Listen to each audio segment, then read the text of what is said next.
diafragma.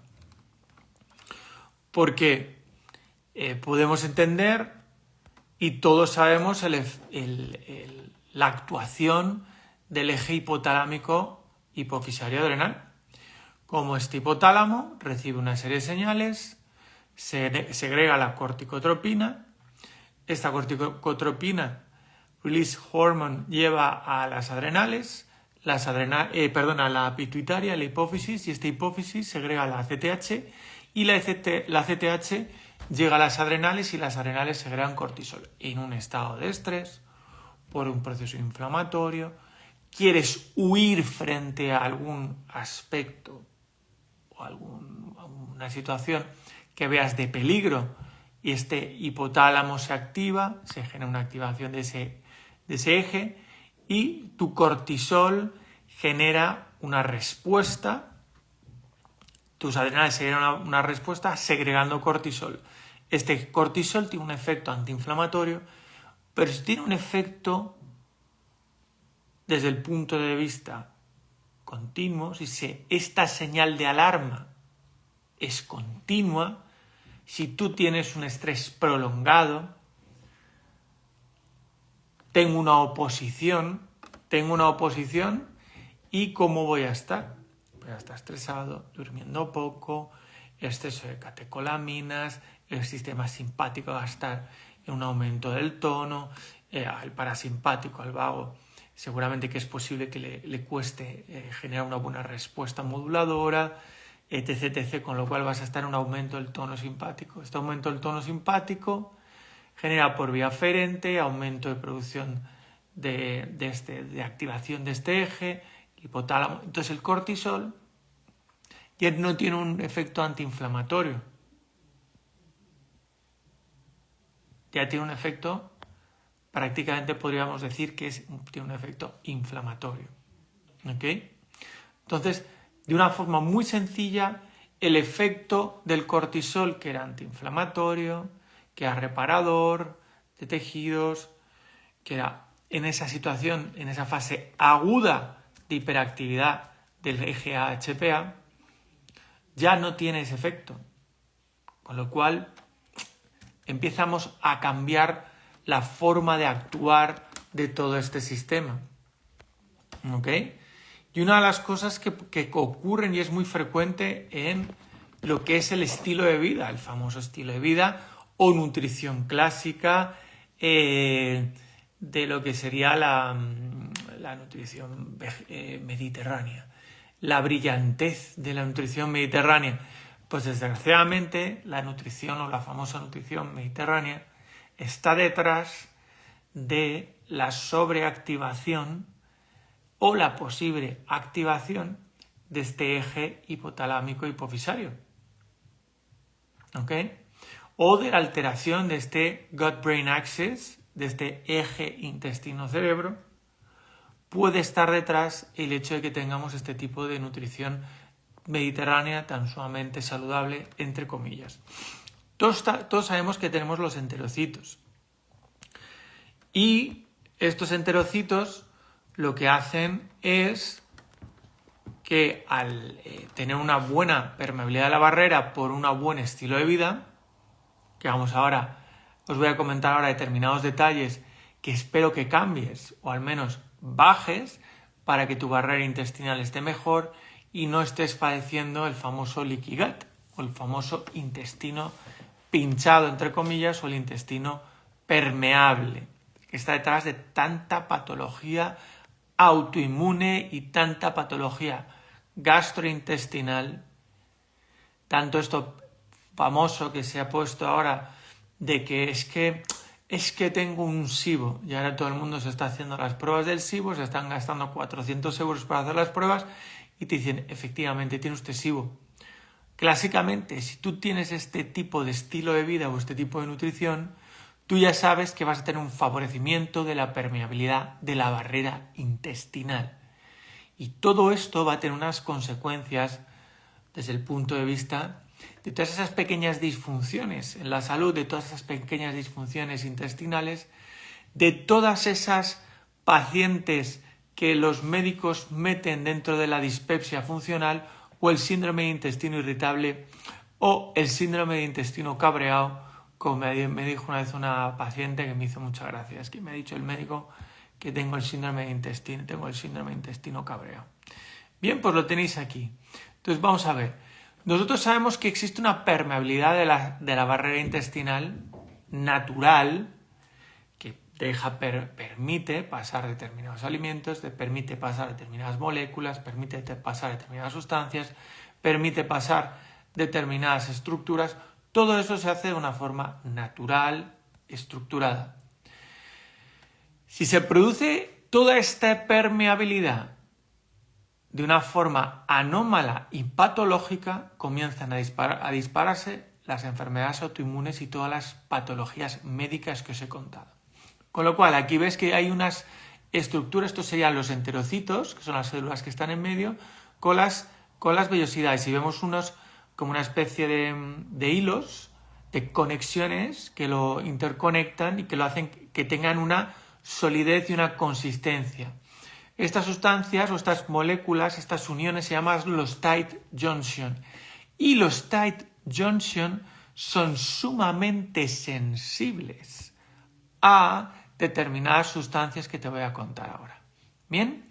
Entonces, que se rompan estos puentes de uniones que hacen que se favorezcan determinadas enfermedades o determinadas patologías, determinadas sintomatologías gastrointestinales, dependen de la producción de zonulina. ¿Y cuándo se produce la zonulina? Tú ves aquí los pelitos que hay aquí. Bien, los pelitos que tienen los enterocitos. Aquí se genera una reacción, te lo voy a contar de una forma sencilla.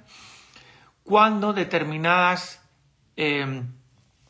partes de la comida o determinadas moléculas reaccionan y se genera zonulina. La zonulina que se segrega por los alimentos que te voy a contar rompe estos puentes de unión y hace que bacterias, virus, hongos, sustancias, restos de proteínas, restos de aminoácidos pasen de la porción intestinal a la barrera al tracto sanguíneo. Y del tracto sanguíneo puedan pasar al sistema linfocitario. ¿Ok? Con lo cual, imagínate una barrera de los tight junction que está perfecta y de repente se rompe por la zonulina y empiezan a entrar restos de aminoácidos, virus, bacterias. ¡Buah!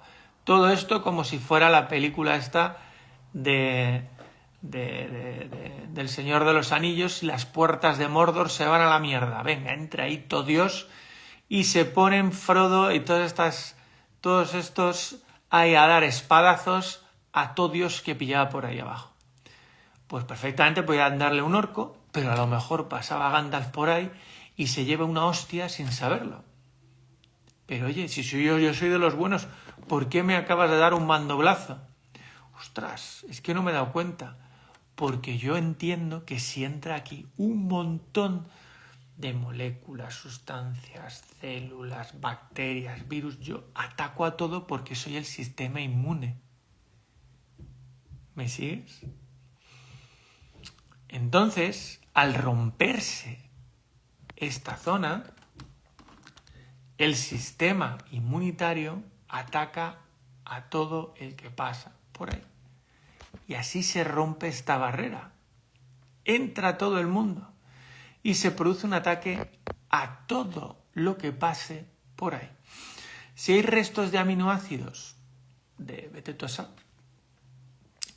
del asado que hemos hecho y nos quedan aquí una serie de restos de aminoácidos de carne que no hemos digerido correctamente, el cuerpo va a aprender que frente a esos restos de aminoácidos voy a generar una reacción de ataque. Porque esto es malo. ¿Me seguís el concepto, verdad? A ver, me dais unos corazoncitos, fueguecitos. Venga, me seguís muy bien, perfecto. Entonces, tú imagínate que hay restos de proteínas procedentes del gluten o de las caseínas. Entran dentro y el sistema inmune empieza no un día, sino muchos días a machacar esto. Y esta cadena de aminoácidos es glicina, valina e isoleucina, por decirlo de alguna forma. Estos restos de aminoácidos acaba el sistema inmune de aprender que son malos. Y de repente esos linfocitos que han aprendido que eso es malo van caminando y de repente en el cartílago ven esa cadena y dicen, oye, valina, tal, hostia, esto era malo. Ataque. A muerte. Están reaccionando contra algo que es propio de una forma como si fuera externo y maligno. Reacción o una enfermedad autoinmune. Artritis psoriásica, artritis reumatoide. ¿Que la cadena va hacia arriba, hacia el tiroides? Enfermedad de Hashimoto. Esto sería una forma muy sencilla. Es más complicada, lógicamente. ¿Ok? ¿Lo tenéis? Con lo cual, ¿qué comida hace que se segregue esta zonulina? El gluten, los lácteos, las lectinas que están en los garbanzos, en las lentejas, en el pimiento, que llevan también lectinas, en el tomate, que lleva también lectina, la alfa-tomatina. ¿Bien? Entonces, todas esas sustancias, toda esa comida, cuanto menos la tomamos, mejor. Porque si existe esta permeabilidad y esta activación del sistema inmune, puede ser una de las vías por las cuales se sobreactive el sistema simpático y mi eje hipotalámico, hipofisario, adrenal pueda recibir una sobreactivación perpetua, porque yo todas las mañanas me tomo mi vaso de leche con café y me tomo mi tostadita con aceite de oliva y jamón porque me han dicho que es fantástico para la salud. ¿Me seguís? Y me han dicho que legumbre es buenísima. Como un paciente ayer, 3 veces a la semana legumbre. ¿Qué os parece arreglar esto que acabamos de introducir o de lo que acabamos de hablar? Aquí sería otra imagen en la cual está roto la barrera intestinal. ¿Ok? ¿Lo pilláis? Con lo cual, esto es lo primero que debemos de revisar en nuestros pacientes. Revisar que tengan un buen aspecto nutricional dentro de un estrés sostenido, dentro de un aumento del tono simpático. También todos los factores biopsicosociales, como el paciente desde el punto de vista a nivel personal, toda esa esfera biopsicosocial, y si veis aspectos que no os cuadren, ¿qué hacemos? Lo derivamos al médico, al terapeuta que lleva todos esos aspectos, el psicólogo, para que haga una buena evaluación. ¿Ok? Entonces, esto es muy necesario para que exista ese equilibrio en los pacientes, ese equilibrio entre la esfera emocional, entre lo que le pasa al paciente a nivel personal, familiar, la casa, el trabajo, los hijos, todo eso, tiene que estar en un equilibrio. ¿Cómo está esta persona a nivel emocional, a nivel personal? ¿Se encuentra feliz? ¿Se encuentra realizado? ¿Cómo está la esfera sistémica? Y aquí podemos hacer mucho. Querido y querida, lo tienes. Esfera sistémica, muy claro, este patrón disruptivo del equilibrio y de un buen balance dentro de estas 3 patas que tiene la salud. Si el paciente come huevos fritos con chistorra todos los días desde que se separó de su mujer, como vi un caso, a consulta no había visto tantos asteriscos en mi vida en una analítica, lógicamente va a tener los triglicéridos altos, va a estar el colesterol malo alto, va a tener una resistencia a insulina, etc. Y todo eso va a generar un aumento de mediadores inflamatorios que van a generar también una posible activación del eje HPA. Y aquí puedes influir. Y en la parte estructural, si yo tengo una estructura que no está funcionando correctamente, tengo un esguince de tobillo, tengo una rotura fibrilar, etc., todos esas partes que ya conocemos como fisioterapeutas, osteópatas, quiroprácticos y demás, y médicos, enfermeros, tenemos que tener esto en cuenta, pues estos aspectos y estas variables ya las conoces. Entonces, imagínate que existe algún tipo de infección por este proceso gastrointestinal.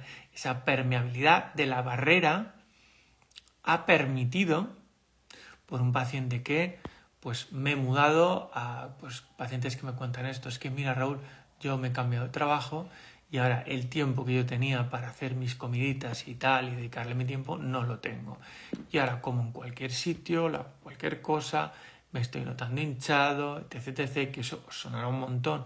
Y a nivel gastrointestinal me encuentro peor.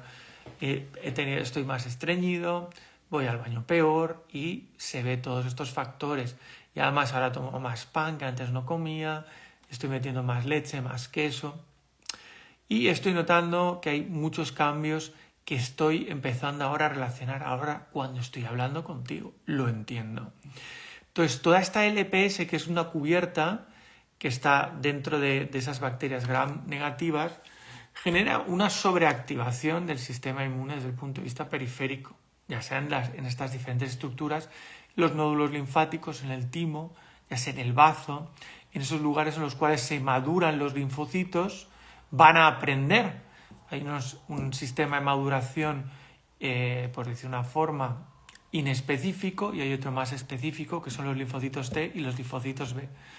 Los linfocitos T y los linfocitos B maduran y aprenden una determinada región y todo el sistema inmune inespecífico ataca todo, macrófagos, células natural killer y demás. Entonces, todo este sistema, cuando se observa este proceso inflamatorio por este ataque y por este proceso infeccioso que se ha podido producir, se genera una serie de citoquinas proinflamatorias como resultado a este proceso de activación de estas estructuras abdominales. Y desgraciadamente estas citoquinas proinflamatorias lo que pueden hacer es pasar la barrera hematoencefálica. ¿Ok? Con el paso de esta barrera hematoencefálica a través de las zonas en las cuales son permeables. Esta barrera hematoencefálica es permeable a través de la región subfornical y la región postrema, del área postrema. Por aquí hay una permeabilidad de la barrera hematoencefálica que está compuesta por los podocitos. Perdonadme, no recuerdo muy bien si eran los podocitos. No, los podocitos son de otra región. Estructuras propias de la barrera hematoencefálica con la microglía y con los astrocitos que conforman esa barrera hematoencefálica y que hacen que exista una permeabilidad selectiva. Hay una determinada zona de la barrera hematoencefálica, que es esta región subfornical y el área postrema, en la cual no existe y es completamente permeable al paso de estas sustancias proinflamatorias. Además, debemos de recordar siempre que nuestro sistema vagal, nuestro nervio vago, que es entre un 80 y un 85% aferente, su función es de informar para que el sistema nervioso central, para que la red autonómica central evalúe y module, genere una respuesta respecto a la información que está recibiendo, va a mandar una información aferente al núcleo del tracto solitario y a otra serie de estructuras a nivel superior para desencadenar esa respuesta. Con lo cual, se sabe que influye un determinado sistema de la microbiota intestinal en el estado emocional. Con lo cual, nosotros se puede modificar incluso hasta nuestro estado de ánimo si tenemos un sistema, una microbiota intestinal en mal estado. Con lo cual, por esta vía vagal por esta vía proinflamatoria se va a poder generar una activación del sistema inmune propio del cerebro. Ese sistema inmune, que es la microglía, que eran en el año 2000, cuando yo di fisioterapia, allá en el Cretácico, que eran células de soporte. Células que estaban ahí y no se hablaba prácticamente nada más de la función tan sumamente brutal que tiene la microglía. Entonces son células que van a participar en el depurado de sustancias patógenas que puedan abordar el cerebro.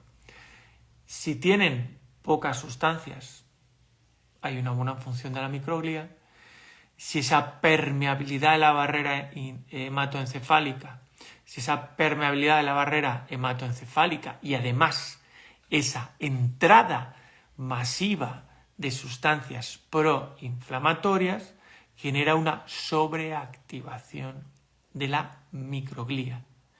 Esta sobreactivación de la microglía va a hacer que se segregue más sustancias proinflamatorias y que esta microglía pueda ser que esté detrás de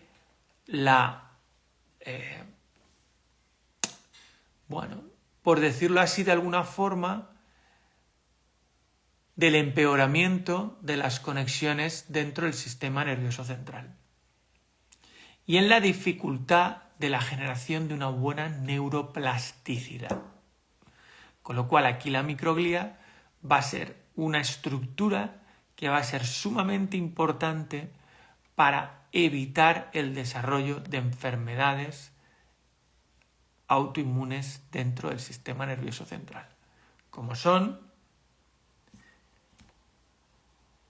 la esclerosis múltiple, la ELA, Parkinson, ¿okay? Todas las enfermedades también neurodegenerativas puedan entrar ahí, el Alzheimer.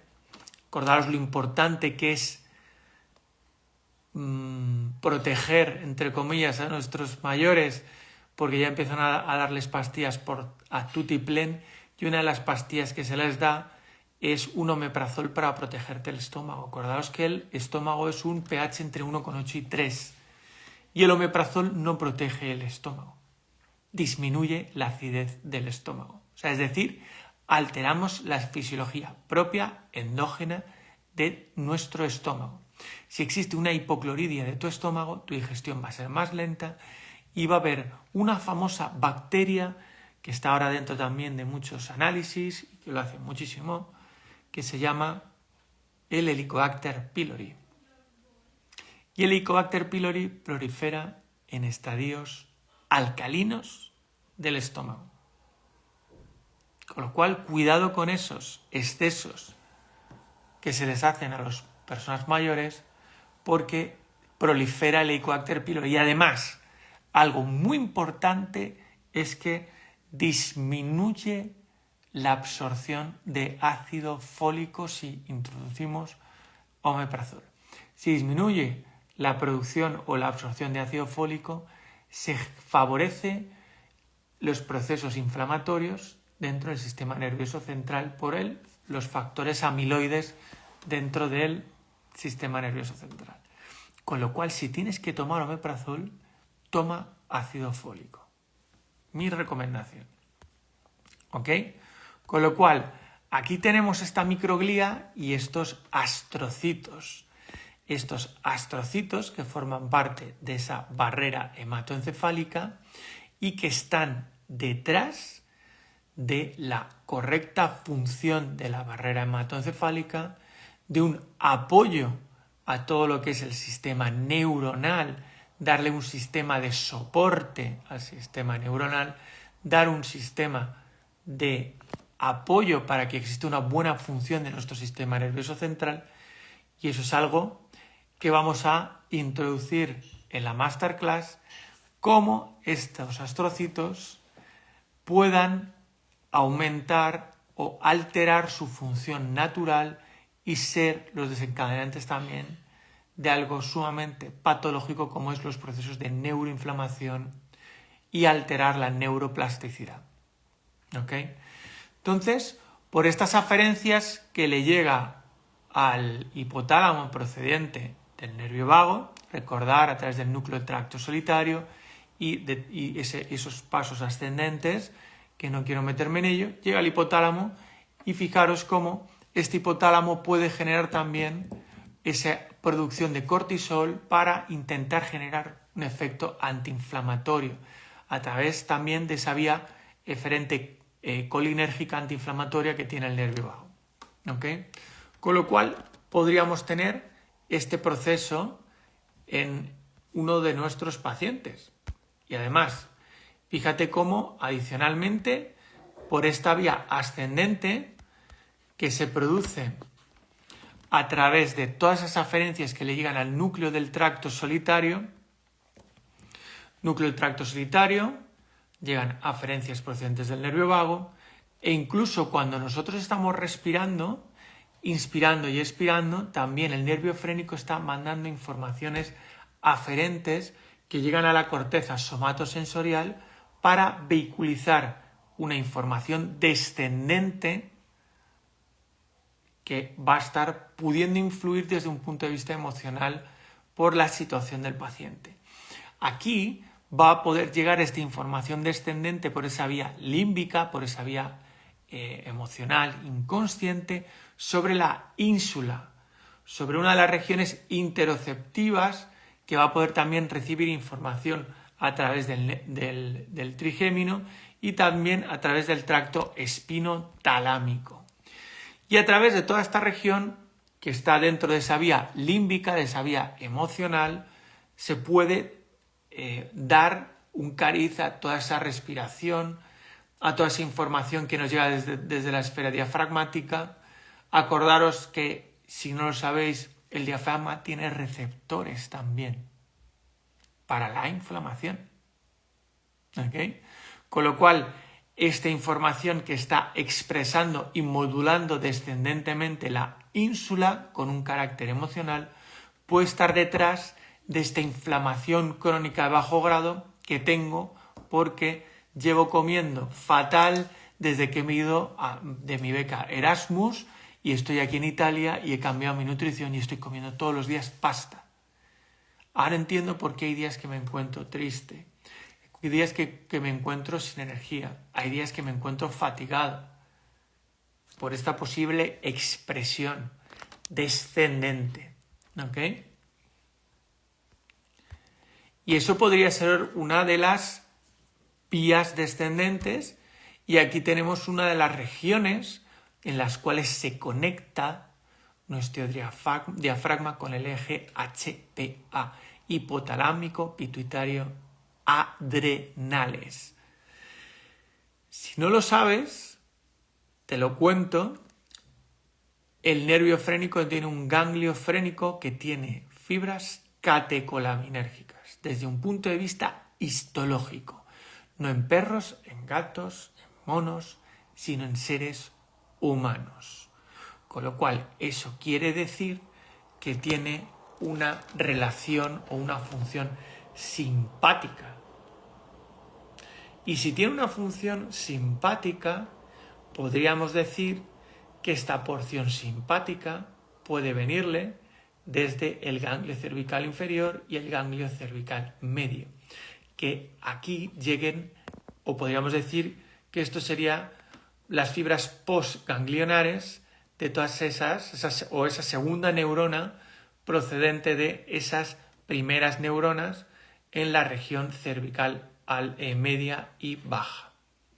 Bien, con lo cual estas fibras catecolaminérgicas, es decir, esas fibras que tienen un componente simpático, se sabe desde el punto de vista histológico que mandan expansiones al ganglio aórtico-renal y a la suprarrenal. Lógico y normal. Si tengo que salir corriendo, tengo que aumentar mi frecuencia respiratoria y mi glándula suprarrenal va a generar una producción de adrenalina, por ejemplo, y noradrenalina, y todo ese sistema, todo mi cuerpo, mi sistema nervioso central, mi cuerpo, mis músculos, corazón, aumento de frecuencia cardíaca, adaptación, los músculos, etc., etc., se van a ir adaptando a toda esta información. Y aquí radica una de las características que tiene como regulador dentro de este neuroeje, de este eje neuroendocrino, el diafragma. Si yo respiro de una manera corta y rápida, mi cuerpo recibe la información de ejercicio, de rapidez, de activación. Actívate. Le estás diciendo al corazón, venga, espabilate. Le estás diciendo frecuencia respiratoria más corta, venga. Y el cuerpo, a través de todo ese eje, o por decir una forma, toda esa estructura de información, a nivel del sistema nervioso central, se manda una información descendente de aumento del tono simpático, de una manera sencilla. Eso es lo que se produce.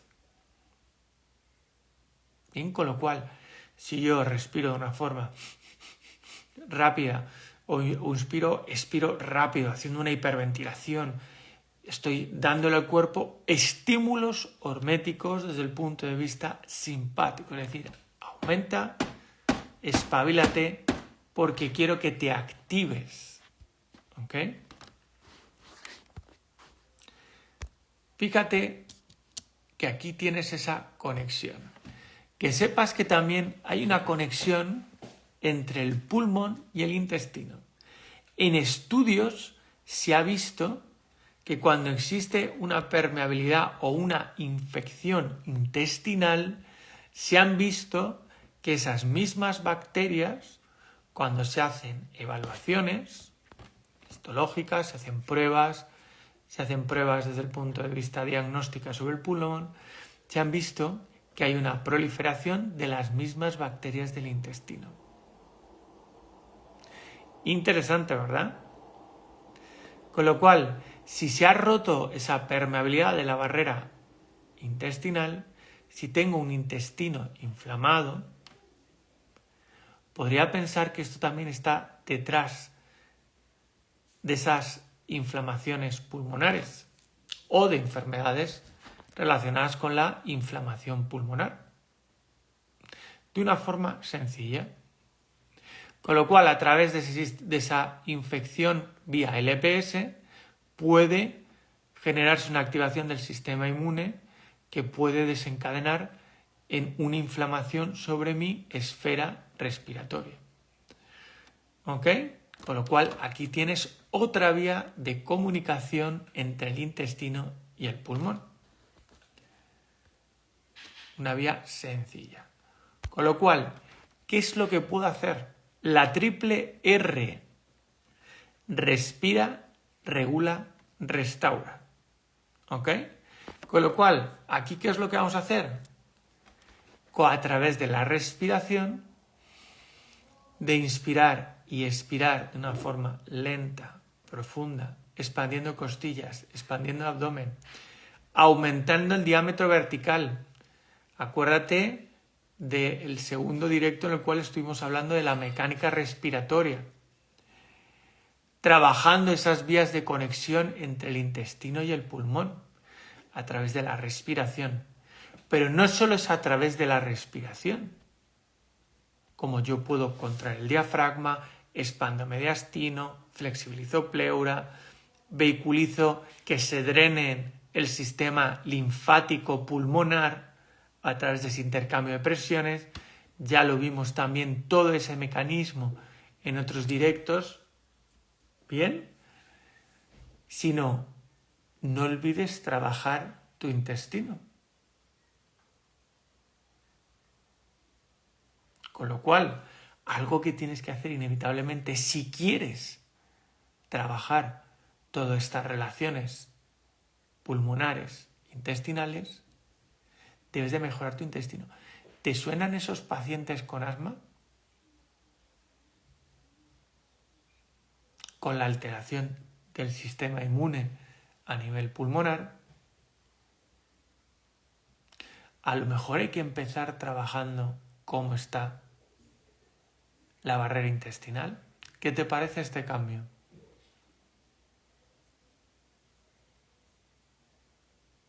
¿Ok? Entonces, a lo mejor hay que empezar con un paciente con EPOC, con un paciente con disnea, con un paciente con este tipo de alteraciones, trabajar la integridad de esta barrera intestinal. Porque si trabajamos la barrera intestinal, va a haber una mejor función de mi nervio vago. Va a haber una mejor información en las aferencias que va a transmitir y va a obtener una mejor respuesta toda esa red autonómica central. ¿Ok? Con lo cual, si yo trabajo ese nervio vago y se sabe que al respirar profundo se generan cambios en los vasoreceptores y estos cambios en los vasoreceptores activan el núcleo del tracto solitario y el núcleo ambiguus sucesivamente para generar un aumento de la actividad vagal, un aumento de la actividad parasimpática. Con lo cual, para mejorar tu respuesta neuroinmune, tienes inevitablemente que trabajar tu diafragma. Porque además, por las contracciones de ese diafragma se va a generar una flexibilización de tu sistema cardiopulmonar. Además vas a hacer un drenaje de todo ese sistema gastrointestinal, no solo gastrointestinal, sino esfera hepática, sino también esfera esplénica, que está relacionado el bazo con el sistema inmune. Con lo cual, inevitablemente tienes que pasar por aquí. Y cada vez se ve más entrenamientos del diafragma con inspiraciones resistidas, etc. Un buen entrenamiento diafragmático mejora la calidad de vida de los pacientes. ¿Ok? Y se ha demostrado que disminuye la inflamación por esa activación del nervio vago, por ese drenaje sobre todas esas estructuras que os acabo de comentar. ¿Ok? Con lo cual ya lo sabes, respira, regula, restaura. Tienes que generar un cambio, y este es el cambio que yo te propongo. Hay que trasladar, cambiar esos síntomas de los pacientes por soluciones. Tenemos que dar soluciones. No nos podemos quedar en resolver las cosas por encima, masajitos, ejercicios, punción. ¿Qué más da la punción seca si el paciente tiene un aumento del tono simpático? Puedes pinchar toda la vida.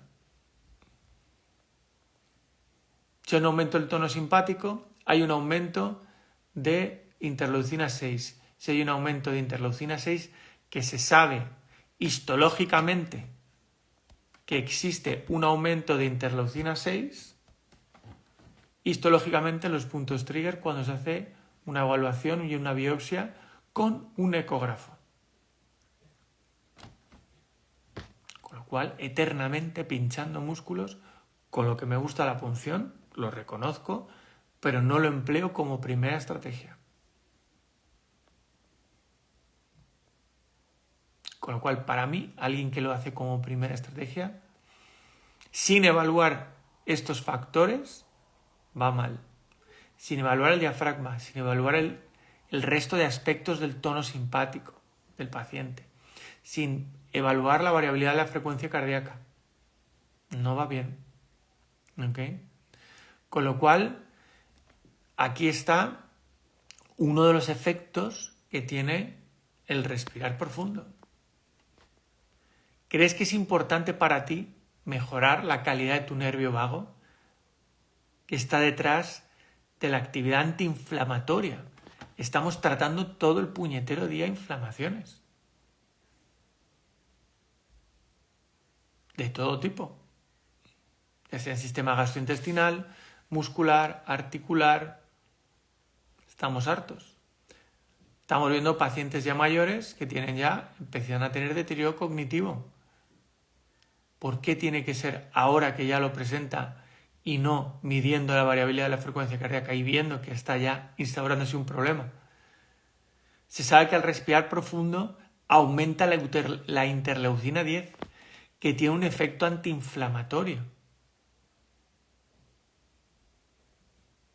y que disminuyen las citoquinas proinflamatorias, que disminuye la interleucina 1 beta, la interleucina 6, que está detrás de esos puntos trigger, en las biopsias de esos puntos trigger. La 1 beta, la 6, el TNF-alfa. Con lo cual, yo creo que esto es súper positivo para ti. No solo para ti, sino para tus pacientes.